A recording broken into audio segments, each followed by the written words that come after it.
Assalamualaikum warahmatullahi wabarakatuh. Shalom, Om Swastiastu, Namo Buddhaya, salam kebajikan.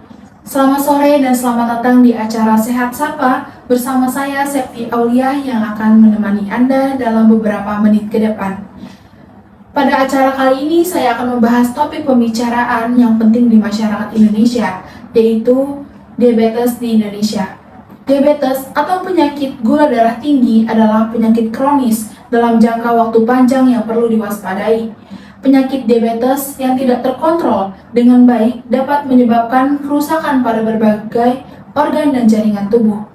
Menurut data hellosehat.com, International Diabetes Federation atau IDF memperkirakan sekitar 463 juta orang berusia 20 tahun sampai 79 tahun di seluruh dunia mengidap diabetes pada tahun 2019. Angka ini setara dengan 9,3% dari total populasi manusia di dunia. Indonesia sendiri menempati peringkat ke-7 sebagai negara dengan jumlah pengidap diabetes tertinggi di dunia. Maka dari itu, saya sudah menghadirkan dua orang narasumber yang luar biasa dan siap membagikan wawasan serta pengalaman mereka dalam acara ini. Mari kita sambut Dr. Mela Kurniasari dan Mbak Rahmatun Soleha. Selamat sore Dr. Mela Kurniasari dan Mbak Rahmatun Soleha. Selamat sore Mbak. Baik, saya ingin bertanya terlebih dahulu kepada Dr. Mela. Sebenarnya apa sih diabetes itu dan boleh tolong dijelaskan secara spesifikasi mengenai penyakit ini? Baik, terima kasih Mbak Septi. Saya akan menjelaskan apa itu diabetes secara spesifiknya. Jadi, diabetes adalah kondisi di mana kadar gula darah seseorang menjadi tinggi karena tubuh tidak dapat menghasilkan insulin atau memproduksi insulin secara efektif. Insulin merupakan hormon yang dihasilkan oleh pankreas untuk mengendalikan kadar gula darah. Diabetes sendiri terbagi menjadi dua tipe, yaitu diabetes tipe 1 dan diabetes tipe 2.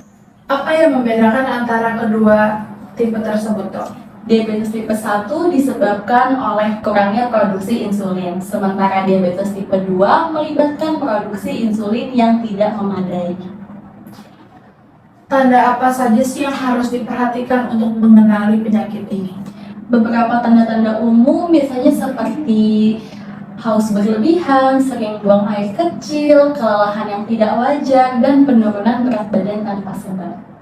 Lalu, apakah diabetes ini hanya menyerang orang-orang dewasa saja? Tentu tidak, Mbak. Diabetes dapat menyerang hingga ke anak-anak juga. Bahkan, menurut data yankes.kemkes.co.id, pada bulan Januari 2023, Ikatan Dokter Indonesia menyatakan prevalensi kasus diabetes pada anak-anak di Indonesia meningkat 70 kali lipat pada bulan Januari 2023. Apa sih faktor penyebab diabetes ini bisa menyerang anak-anak? Ada banyak sekali faktor yang dapat menyebabkan anak-anak terkena diabetes. Salah satu yang menjadi sorotan adalah pola makan dan aktivitas anak, seperti jajanan anak kekinian yang tidak jelas mengenai nilai gizi atau nutrisinya. Sebut saja minuman soda, minuman manis dengan kadar gula yang tinggi, dan jajanan lainnya yang mengandung tinggi gula. Maka, diabetes ini dapat muncul disebabkan oleh pola makan anak yang tidak sehat. Meskipun faktor genetik atau faktor keturunan dapat mempengaruhi, tetapi kecil kemungkinan dan tidak dapat dipungkiri. Daripada kita mempermasalahkan faktor genetik, saya lebih terfokus pada pola asuh dan pola makan orang tua yang ditetapkan dalam hal ini.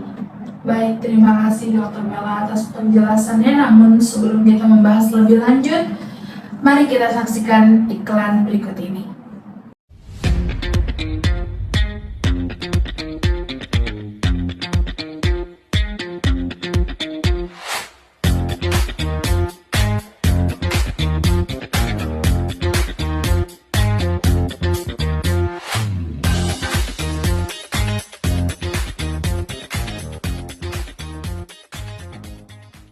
Cookies premium harga minimum, ya di Cookies Room. Selamat sore pemirsa, kembali lagi di acara Sehat Sapa. Baik, selanjutnya saya akan langsung bertanya kepada Mbak Rahmatun Soleha. Bagaimana Mbak Rahma mengetahui bahwa Mbak Rahma mengidap penyakit diabetes? Baik, terima kasih Mbak Septi. Seperti yang Dr. Mila jelaskan sebelumnya mengenai tanda-tanda umum penyakit diabetes, saya juga merasakan hal yang sama. Awalnya saya merasa kelelahan secara terus-menerus dan kehilangan berat badan secara drastis. Setelah berkonsultasi dengan dokter, saya didiagnosis mengidap diabetes tipe 2, Mbak. Bagaimana perubahan gaya hidup Mbak Rahma setelah mengetahui kalau Mbak Rahma mengidap diabetes kala itu? Saya mulai mengatur pola makan dan meningkatkan aktivitas fisik, mengganti makanan olahan menjadi makanan lebih sehat, dan berolahraga secara rutin adalah langkah awal yang saya ambil, Mbak. Apa yang menjadi tantangan terbesar Mbak Rahma dalam mengelola diabetes ini? Tantangan terbesar tentunya ini ya, ketika saya harus meninggalkan kebiasaan lama dan menghindari makanan yang mengandung gula dan karbohidrat tinggi. Sebagai pencinta manis, tentunya hal itu sangat berat bagi saya. Tetapi saya berusaha untuk lebih berdisiplin dan konsisten sehingga sampai di titik ini. Apakah ada tips nih Mbak Rahma untuk mereka yang sedang menderita penyakit diabetes? Tentunya ada. Pentingnya terlibat dalam pendekatan holistik, bukan hanya berfokus pada makanan, tetapi juga berfokus pada gaya pola tidur, stres, dan juga olahraga. Bagaimana menurut Dr. Mela terkait pemaparan dari Mbak Rahma? Tentu, sebagai dokter, saya setuju dengan pemaparan Mbak Rahma. Penderita diabetes memang harus menjaga pola tidur secara konsisten dan mengurangi stres bisa melalui relaksasi atau meditasi, menjalani olahraga secara rutin seperti berjalan kaki selama kurang lebih 30 menit. Pola tidur yang baik, manajemen stres, dan aktivitas fisik akan membantu mengendalikan kadar gula darah dan meningkatkan kesehatan secara keseluruhan. Apa saja sih langkah konkret yang Mbak Rahma ambil untuk menjaga kadar gula darah tetap stabil setelah sembuh? Langkah konkret yang saya ambil untuk menjaga kadar gula darah setelah sembuh yaitu dengan mengubah gaya hidup, termasuk rutin berolahraga, meningkatkan pola hidup sehat, dan juga minum obat secara teratur. Selain itu, dukungan sosial dan juga kesadaran akan pentingnya pendekatan berkala juga menjadi kunci utama saya dalam menjaga kesehatan gula darah saya. Menurut Mbak Rahma, apakah dukungan keluarga dan teman penting dalam perjalanan mengelola diabetes?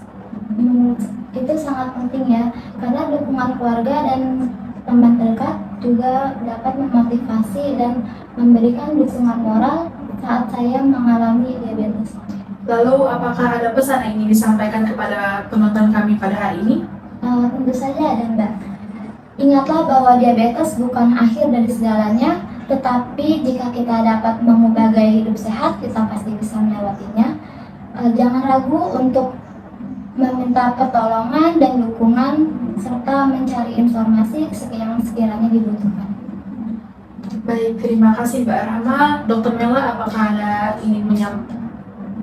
Baik, terima kasih Mbak Rahma. Dr. Mela, apakah Anda ingin menambahkan? Tentu saja, saya ingin menambahkan dukungan penuh terhadap pernyataan Mbak Rahma.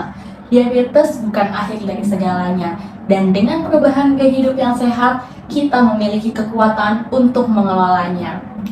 Jangan ragu untuk meminta bantuan kepada keluarga, teman, dan sumber informasi yang terpercaya. Edukasi dan pemahaman yang baik mengenai diabetes akan membantu kita dalam memilih langkah-langkah yang tepat menuju kesehatan yang lebih baik. Ingatlah, kita tidak sendirian dalam perjuangan ini. Kita bersama-sama. Kita semua pasti bisa melewati tantangan diabetes. Baik, terima kasih Dr. Mela dan Mbak Rahma atas wawasan yang sangat berharga ini. Namun sayang kita sudah berada di penghujung acara. Semoga acara ini dapat memotivasi pejuang diabetes di luar sana serta menambah wawasan bagi para penonton pada hari ini. Saya Septi Aulia pamit undur diri. Sampai jumpa di acara selanjutnya dalam program Sehat Sapa.